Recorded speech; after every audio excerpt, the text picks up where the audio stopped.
Hey, this morning Hi. we've got Okay. John Jr. in the house, looking good. John, love the hat. Yeah.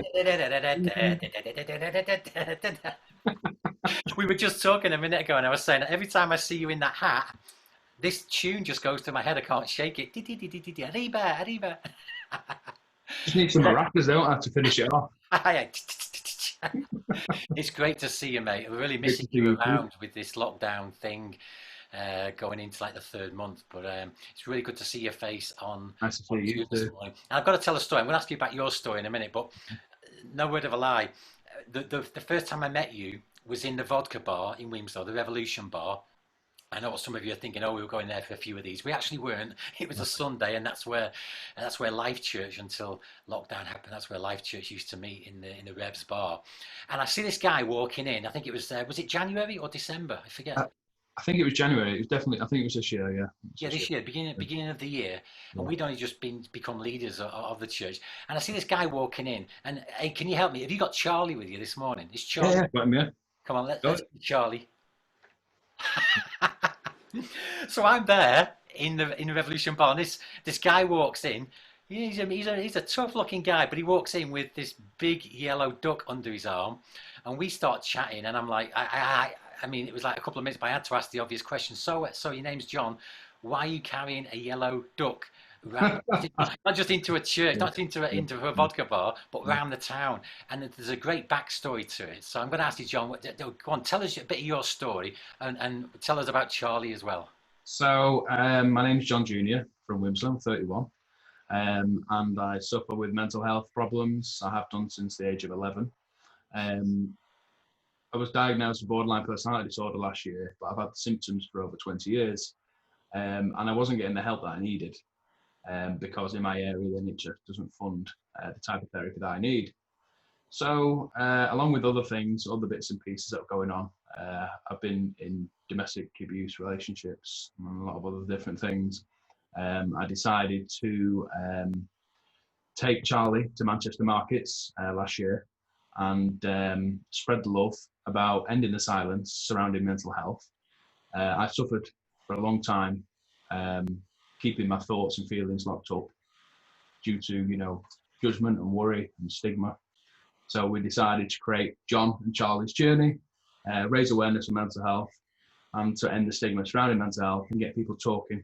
So Charlie provides me comfort from my stress and anxieties and stuff when I'm out, and he goes everywhere with me. He goes to a local cinema in Wilmslow called Rex Cinema. We've been Yeah, there a lot. correct. Obviously, we go around Wilmslow. We use the rail network to connect, and my mum takes me to a lot of the places as well, which is cool. It's nice to have her involved in it all. But I Uh, mean, the idea of a duck, then, I mean, it worked on me.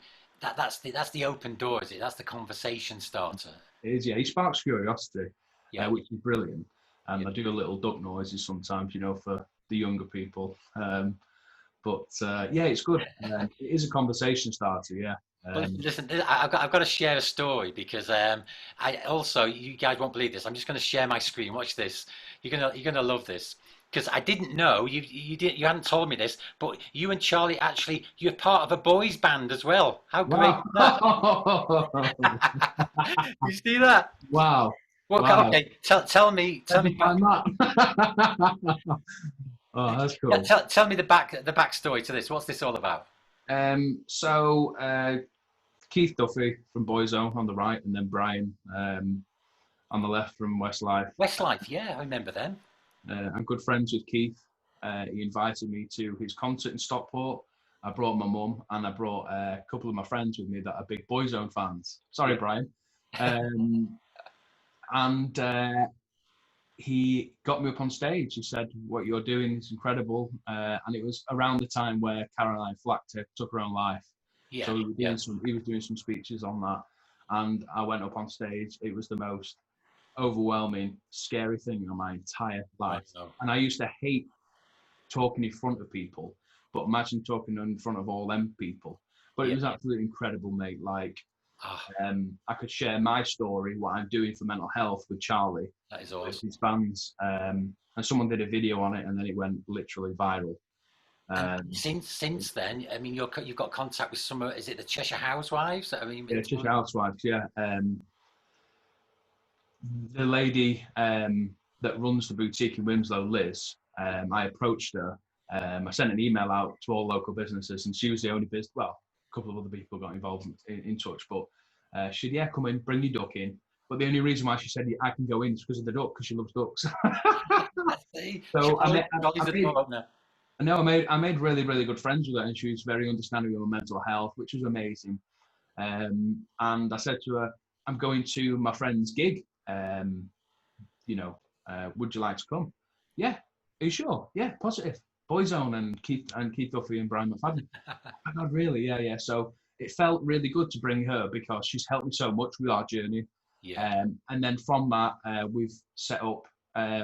She set up the Wellness Hub with Tanya, um, and I'm involved with the Wellness Hub, and I do talks on like Zoom and stuff with her, and I'm in the shop talking brilliant. to I mean, customers and right now the doors are just opening for you. I've seen that you're on the Winslow Guardian yeah. on the front page. Manchester Evening News. Was that yesterday or the day before? That was today, yeah.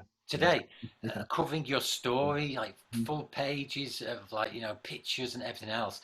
Mm. Uh, what is your message? I mean, you've suffered with mental health yourself. Yeah. If there's somebody watching now and they're just struggling, Yeah. John, what would you say to them? Because we don't know where this is going. We don't know who's watching No, get or that, yeah. who's tuning I, in. I, What would you I, say to I, somebody? yeah, I would say to them, if you don't want to talk about how you feel, get a pen and a piece of paper and write down how you feel. Get them emotions out. I promise you now, yeah, when you see how you feel, because on the piece of paper from years or months or weeks of locking up how you feel, yeah, because we don't like to talk about how we feel because we're worried about being judged, stigmatized. Once you see that, you'll start feeling better. And then you might be able to talk to someone, friend, family, or even, ring a helpline to Yeah. talk about how you feel. You need to get that out, pen and paper. I promise you, We, feel we better. were talking as well, John, of how you're training as a mental health professional at the moment. You're going to be qualified in the next couple of weeks. Yeah, If somebody was in a real situation, you just said a helpline. Give yeah. us some advice. Who would you call if you was really in a serious place right now and just feeling so much despair and overwhelmed? Who would you call? I would definitely call Samaritans because Samaritans are open 24/7 and Okay. it's free to call. I can provide the number, which is Yeah. 116123. They also have a website as well, samaritans.org. Yeah, we're putting that along the Um, bottom of the screen here so people can see that. and they have an app as well, which is a mobile version, and you can go on the web browser as well. The Samaritans app, which is fantastic for in the time of need. Okay, Um, brilliant. That's brilliant. John, it's yeah, been great to talk to you, and we want to follow your story as well. So we'll put your details along the bottom here as well. I know you're all over social media, and I'm really, I'm so pleased for you, mate. You've just been thank so you. faithful in ringing the bell, as it were, in our generation.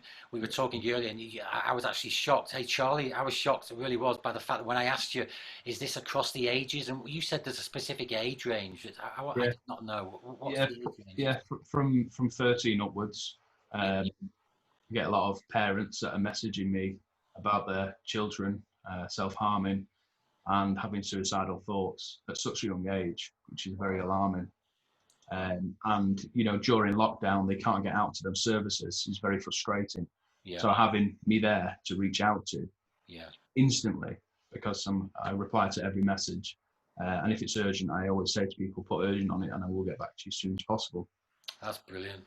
But listen, mate, you're doing a brilliant job. We're rooting for you as a church. We're praying for you as well, and we really do pray because you're doing such a vital thing in our community of Winslow and further afield. We're just trusting that the doors open even further for your message to get out there for you and for Charlie. Yeah. Uh, Just to raise awareness and end that stigma and get people talking about how they feel. yeah, good one, mate. Yeah. Thank you very much. Good job. Yes. Stay Gonna blessed. say bye. So from me, Paul, from JJ, and from Charlie, Yeah. that's goodbye. See you later. See ya. See ya.